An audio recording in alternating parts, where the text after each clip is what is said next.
언젠가도 한번 말씀을 드렸던 것으로 기억을 하고 있는데, 우리나라 속담에 긴 병에 효자 없다, 그런 말이 있습니다.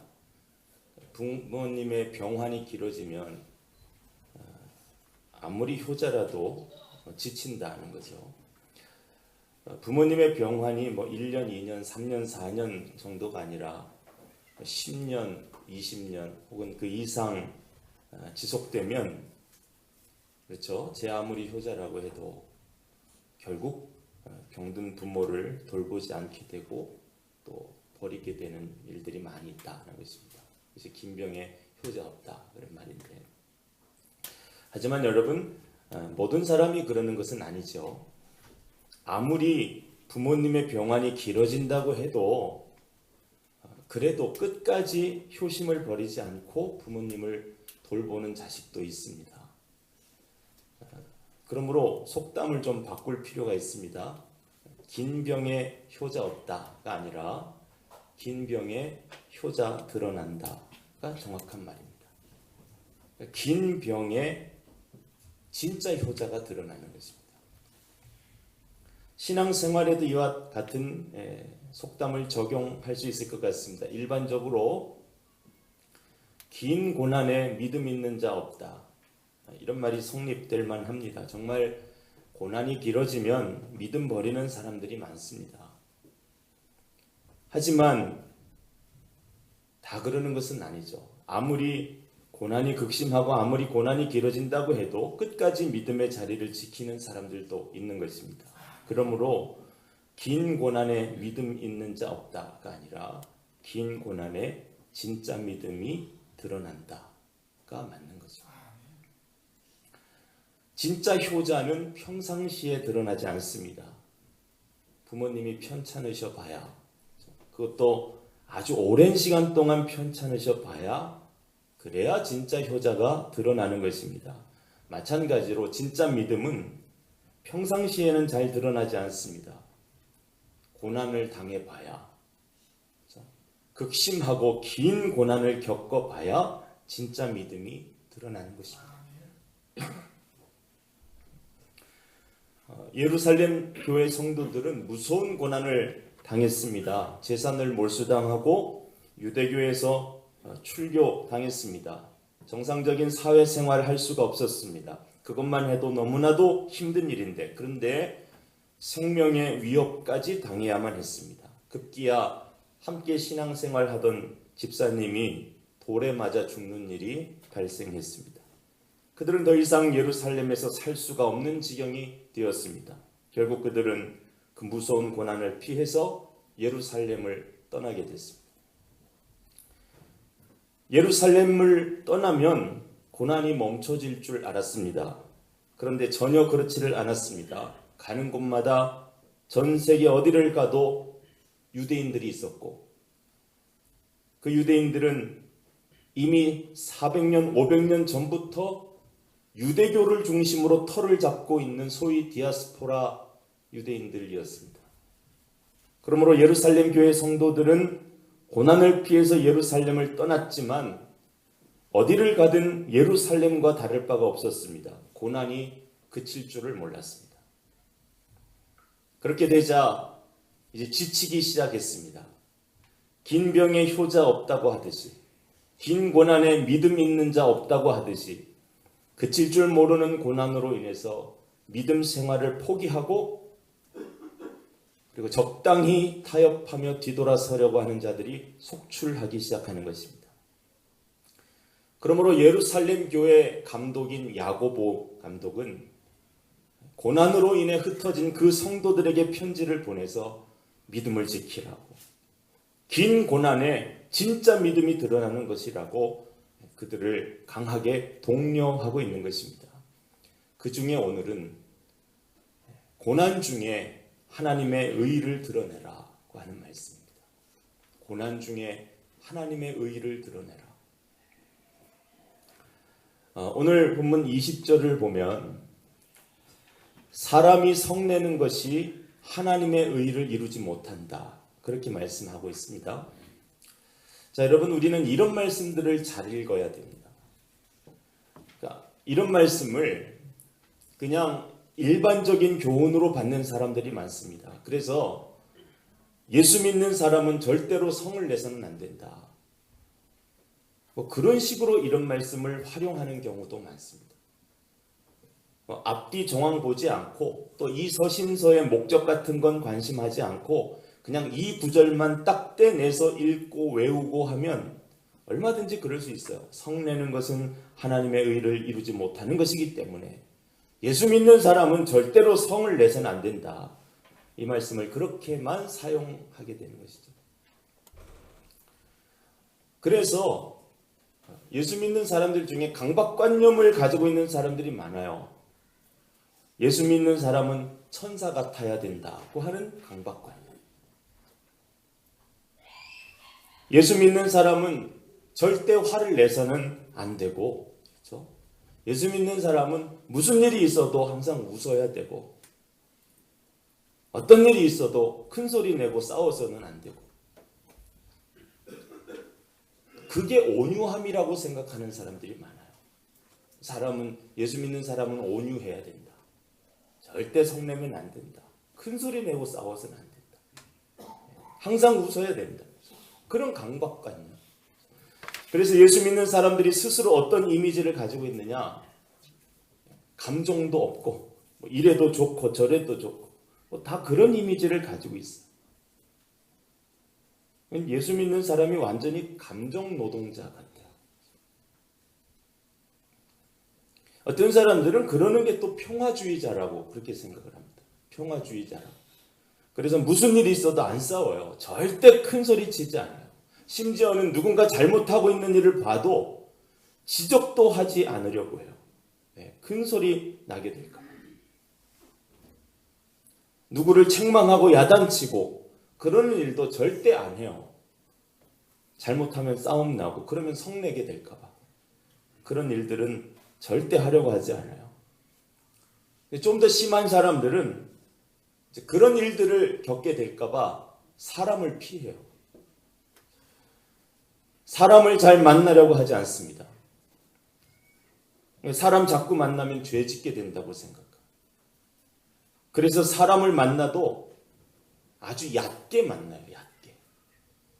사람을 깊이 대하지 않으려고 그래요. 건성으로 그냥 아유 안녕하세요 하고 인사 정도만 나누는.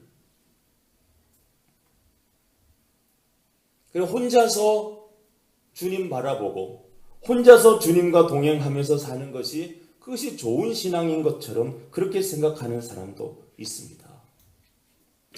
자, 여러분, 그게 평화입니까?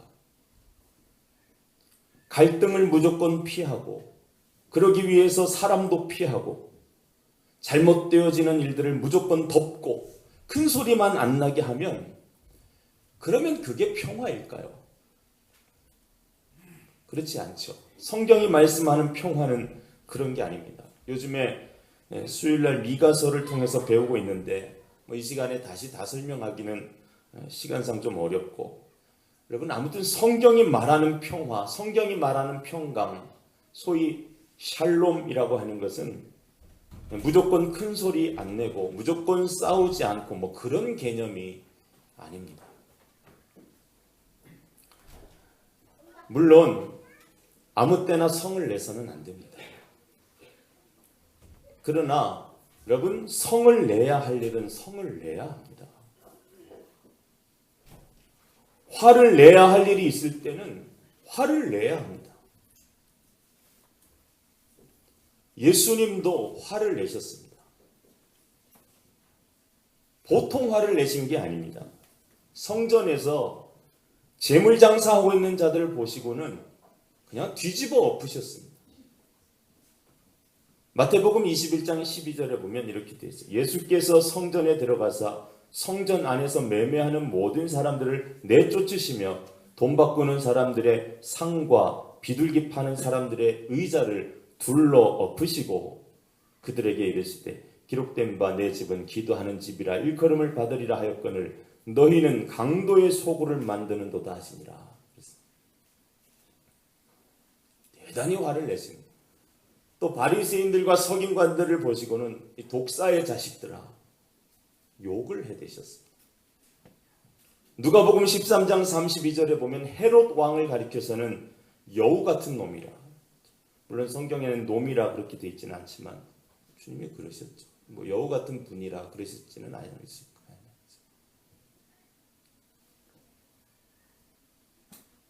여러분 한번 상상해 보세요. 예수님이 아주 온유한 모습으로 재물 장사들의 의자를 둘러엎으셨을까요? 절대 성 내지 않으시면서 아주 온유한 얼굴로 살살 웃으시면서 웃는 얼굴로 장사들을 쫓아내시고 웃는 얼굴로 의자를 둘러엎으시고 그러셨을까요? 화 안 내시면서 성 안 내시면서 아주 부드럽고 온유한 음성으로 이 독사의 자식들아 그러셨을까요? 부드러운 미소를 머금고 온유한 얼굴로 그 여우 같은 놈에게 가서 말해라. 주님이 그러셨을까요? 여러분 이건 상상만 해도 사실 좀 오싹하죠. 아주 부드럽고 아주 온유하게 아주 웃는 얼굴로 상도 뒤집어 엎고 독사의 자식들아 막 그러시고 주님이 그러셨을까? 아니요 여러분. 예수님은 진심으로 화를 내셨습니다. 성을 내셨습니다. 바울도 어마어마하게 화를 많이 내던 사람이죠. 그래서 루스드라에서 사람들이 자기들을 신처럼 대우할 때 바울은 옷을 찢어가면서 제발 이러지 말라고 화를 냈습니다. 또 베드로 사도가 비겁한 모습을 보이니까 가차없이 그를 책망하고 싸워가면서 성을 냈습니다. 고린도 교회 세 번째 편지를 보내면서는 내가 다음에 갈 때는 너희들에게 매를 들고 가겠다고 성을 내며 책망하기도 했습니다. 자 여러분 이렇게 하면 이것이 하나님의 의의를 이루지 못하는 걸까요? 오늘 과연 야고보가 이런 말이 하고 싶어서 이 말을 썼을까요? 무조건 화내면 무조건 성내면 하나님의 의의를 드러내지 못한다. 그런 말씀을 한 것일까요? 그렇지 않죠. 여러분 예수 믿는 사람들이 화를 낼 때가 있어야 됩니다. 언제 화를 냅니까? 불의를 보면 화를 내야죠. 하나님을 대적하는 것을 보면 화낼 줄 알아야죠. 그런 걸 보면서도 온유한 얼굴로 가만히 웃으면서 있는 것이 그게 평화주의자가 아닙니다. 화낼 때 화내야죠. 폭력을 행사하라는 건 절대 아닙니다. 예수님은 칼을 들고 말고의 귀를 벤 베드로를 책망하셨습니다. 그러나 갈등을 빚고 분란을 겪더라도 잘못된 것은 성을 내기도 하고 의분을 드러낼 수도 있어야 합니다. 여러분 지금 야고보가 흩어진 이 성도들에게 하고 있는 이 말씀은 단순히 성내지 말라 그게 아닙니다. 지금 야고보가 하고 싶은 말씀은 환난 중에 말을 조심하라. 그것만 하고 있는 거예요. 환난 중에 말을 조심하라. 그냥 단순히 니네 화내지 마 뭐 이런 수준의 말씀이 아니고 환난 중에 말을 조심하라. 아마도 이 흩어진 이 예루살렘 교회 성도들 중에는 고난이 지속되니까 믿음 없는 말을 하는 사람들이 있었던 것 같습니다. 워낙 고난이 그치질 않으니까 믿음 없는 말들이 나와요. 우리가 도대체 누구를 위해서 이런 고난을 당해야 돼요? 도대체 왜 이런 불편을 겪어야 하고 왜 이런 괴로움을 당해야만 하냐? 원망하는 말들이 여기저기서 터져 나오기 시작합니다. 그러는 중에 성을 내는 사람들도 적지 않게 있었던 거죠. 예수 믿고 손해봤다고 생각하겠죠. 그런 생각이 들었겠죠. 예수 믿는 바람에 다 잃어버렸고 예수 믿는 바람에 재산도 뺏기고 고향도 뺏기고 이제는 목숨도 뺏기게 생겼다. 이 그칠 줄 모르는 고난 때문에 그냥 좋은 말로 원망했겠습니까? 분을 내고 화를 내면서 원망했겠죠. 마치 이스라엘 백성들이 애굽을 나와서 광야 생활을 하는 동안에 화를 내며 원망했듯이 이스라엘 백성들도 광야 생활하는 동안에 얼마나 많이 원망하고 얼마나 많이 화를 냈습니까? 먹을 게 없다고 화내고 마실 물 없다고 우리를 여기서 죽일 셈이냐고 화를 내고 왜 이런 길로 가느냐고 길 때문에 원망하고 화를 내고 그들이 주로 그렇게 살았잖아요. 여러분 이런 말들은 전염이 되는 것입니다. 그런 말들은 빨리 퍼지는 거예요. 원망의 말은 빠르게 확산됩니다. 그리고 점점 더 커지는 것입니다. 누가 한 사람 불평을 갖기 시작해서 한마디 해놓기 시작하면 그 말은 걷잡을 수 없이 확산되는 것입니다. 흩어진 예루살렘 교회 성도들도 똑같은 상황이 된 것입니다. 그러므로 야고보는 그들에게 권면합니다. 뭐라고 권면하느냐? 21절 말씀을 좀 주의해서 잘 보세요. 21절에 그러므로 모든 더러운 것과 넘치는 악을 내버리고 너희 영혼을 능히 구원할 바 마음에 심어진 말씀을 온유함으로 받으라. 여러분 잘 보세요. 마음에 심어진 말씀을 온유함으로 받으라. 마음에 심어진 말씀이에요. 이미 심어진 말씀이 있다는 거죠. 그렇죠? 여러분 지금 흩어진 이 예루살렘 교회 성도들에게는 이미 심어진 말씀이 있어요. 언제 심어졌겠어요? 흩어지기 전에 예루살렘 교회에서 거기서 듣고 배운 말씀들이 있다는 거죠. 그 말씀을 온유함으로 받으라요. 온유함으로 받으라. 이미 들어서 마음에 심어진 말씀을 받아야 된다는 거예요. 온유함으로 받아요. 여러분 온유함이라는 건 이런 데 쓰는 겁니다. 온유한 표정을 지으라. 온유한 모습으로 평화주의자처럼 살아라. 그런 데 쓰는 말이 아니에요. 마음밭을 부드럽게 하며 심겨진 말씀을 받으라. 그게 온유입니다. 부드러움은 우리의 마음밭을 부드럽게 하여 그 말씀이 싹이 나게 하라. 그 말씀입니다. 딱딱한 마음은 심겨진 말씀을 싹트게 하지 못하죠. 그러나 마음이 온유하면 마음이 부드러우면 심겨진 말씀이 싹을 트게 되는 것입니다. 그게 바로 심겨진 말씀을 받는 거예요. 여러분 마음이 딱딱한 사람들은 마음속에 있는 말씀이 열매 맺지 못합니다. 받지를 않아요. 마음속에 새겨졌어도 그 말씀을 받지 않아요. 온유함으로 받으라. 마음속에 생겨나는 온갖 더러운 것과 악을 제해버리라. 마치 밭에서 흙을 부드럽게 하기 위해서 돌멩이를 걷어내고 지저분한 것들을 다 골라내가지고 그래서 그 밭을 부드럽게 만들듯이 마음을 온유하게 하라는 거죠. 그래야 이미 심겨진 말씀이 싹을 틔울 것 아니냐 그런 말씀이죠. 여러분 22절부터가 다 그 말씀이에요. 22절부터는 표시해놓고 묶어놓으세요. 어떤 말씀이에요? 너희는 말씀을 행하는 자가 되고 듣기만 하여 자신을 속이는 자가 되지 말라. 누구든지 말씀을 듣고 행하지 않으면 그는 거울로 자기 생긴 얼굴을 보는 사람 같아서 제 자신을 보고 가서 그 모습이 어떠했는지를 곧 잊어버리거니와 자유롭게 하는 온전한 율법을 들여다보고 있는 자는 듣고 잊어버리는 자가 아니요 실천하는 자니 이 사람은 그 행하는 일에 복을 받으리라. 여러분 이게 다 무슨 말씀이에요? 이미 심겨진 말씀을 받으라 그 말이에요. 묶어놓고 한 대 정리하셔야 돼요. 이미 심겨진 말씀을 받으라. 다시 말하면 들은 말씀대로 행하라요. 너희들이 예루살렘 교회에 있을 때 흩어지기 전에 예루살렘 교회에서 듣고 배우고 읽었던 그 말씀들, 그 말씀대로 행하라. 지금이 그 말씀을 행할 때라는 것입니다. 왜 들은 대로 행하지 않느냐는 것입니다.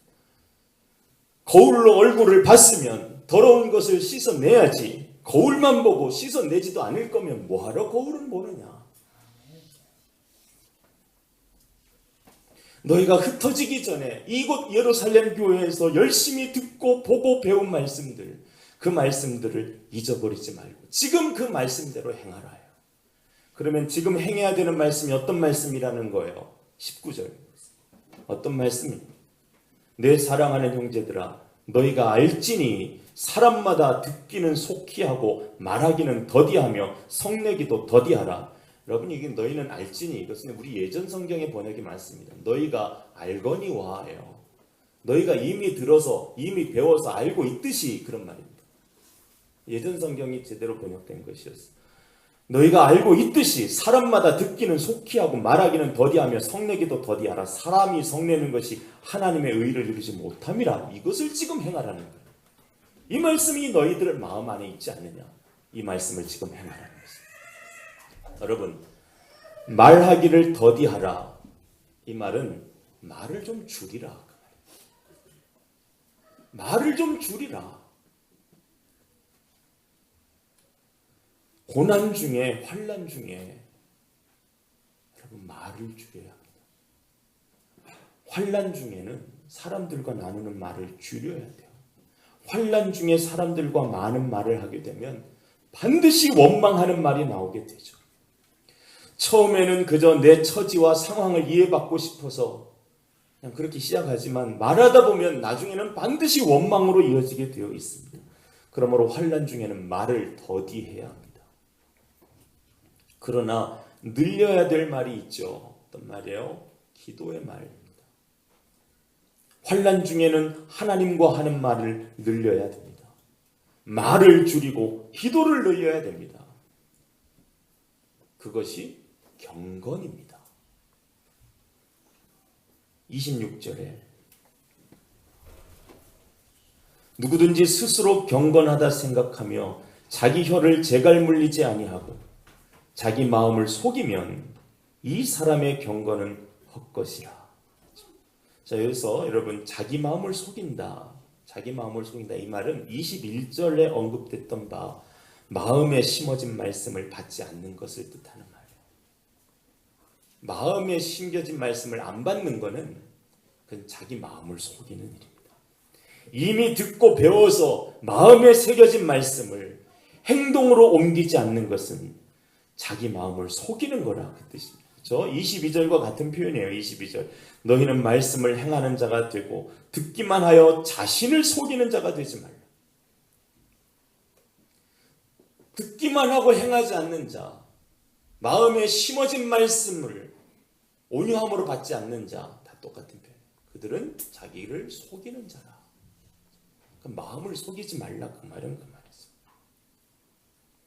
그 사람의 경건은 헛것이라. 새겨진 말씀을 온유함으로 받지 않는다면, 다시 말해서 들어있는 말씀을 행동으로 드러내지 않는다면 그 사람의 경건은 헛것이라. 어떤 사람들이 그렇다는 거예요? 혀에 재갈 물리지 않는 사람들. 특별히 언제요? 환난의 때에, 고난이 극심할 때. 야고보서는 항상 우리가 그것을 전제로 하고 있다는 것을 잊지 말아야 돼요. 환난의 때, 고난의 때에 입에 재갈 물리지 않는 사람들, 그 사람들의 경건은 헛것이라. 왜? 이미 새겨진 말씀들, 그 말씀을 마음으로 받지 않기 때문에. 스스로 속이는 자, 자기가 경건하다고 생각할지 모르지만 스스로 속이는 것이라. 그것은 헛된 경건이라. 여러분, 진짜 경건한 사람은 환난의 때에 의에 줄이고 굶주린 자처럼 입을 다무는 것입니다. 진짜 경건한 사람은 고난이 극심할 때에 혀에 재갈을 물리고 마음에 심어진 말씀대로 행하며 사는 자가 진짜 경건한 사람. 자, 그들은 어떻게 행하는가? 27절에 하나님 아버지 앞에서 정결하고 더러움이 없는 경건은 곧 고아와 과부를 그 환난 중에 돌보고 또 자기를 지켜 새 속에 물들지 아니하는 그것이니라. 여러분, 하나님 앞에서 정결하고 더러움이 없는 경건, 하나님 앞에서 정결하고 더러움이 없는 경건, 이것은 진짜 경건을 말하는 거예요. 진짜 믿음을 말하는 거죠. 진짜 경건, 진짜 믿음은 뭐냐? 환난 중에 고아와 과부를 돌보는 것이라. 자기도 어려운 때에, 환난 중에 자기도 어려운 때에 누구를 돌보라고요? 나보다 더 어려운 자를 돌보라고요. 여러분, 그게 환난을 극복하는 비결입니다. 나보다 더 어려운 자를 보고 그를 돕는 거예요. 언제요? 나도 힘든 환난의 때. 이 세상에서 내가 제일 힘들고, 이 세상에서 내가 제일 고달프고, 이 세상에서 나만큼 어려운 사람이 없다고 생각하게 만드는 것이 사탄이 주는 생각이에요. 그런 사람은 언제든지 원망을 벗어날 수 없습니다. 내가 제일 힘들다고,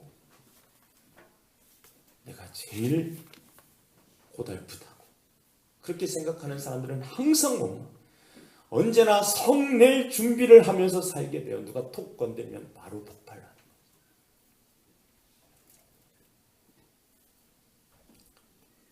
그 고난과 환난 중에 하나님의 의를 드러내는 방법이 뭐예요? 나보다 더 어려운 사람을 바라보고 그를 돕는 것입니다. 또 하나, 자기를 지켜 새 속에 물들지 아니하는 그것이라. 그렇죠?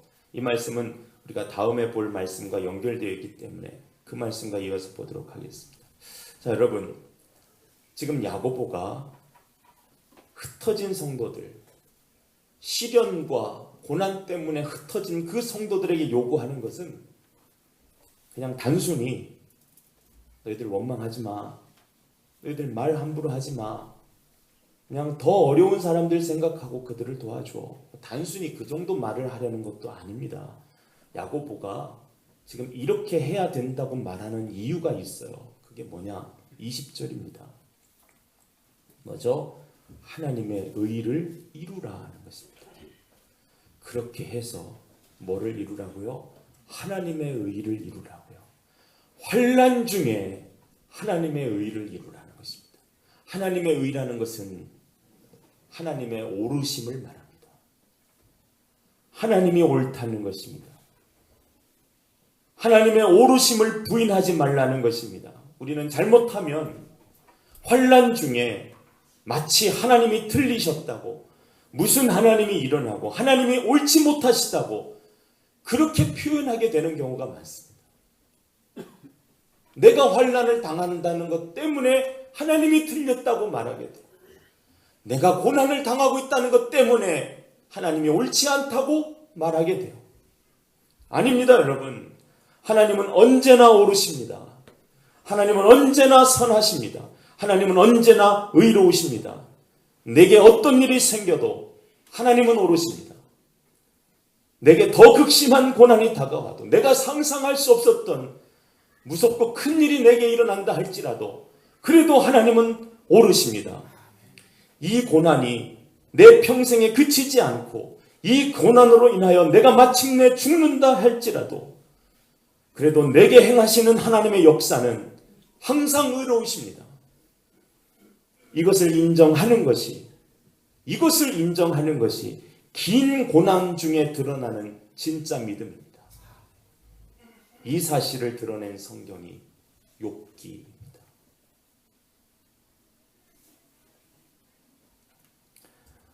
여러분, 환난 중에 하나님의 의를 이루는 일에 관심하시기를 바랍니다. 우리의 모든 죄를 용서하시고 영원히 죽은 자를 영원히 살게 하신 하나님의 놀라우신 사랑을 조금도 의심하지 마시고 마침내 우리를 살게 하시는 하나님의 오르심을 항상 찬양하는 진짜 믿음의 사람으로 드러난 여러분 다 되시기를 주님의 이름으로 축원합니다. 이제 성찬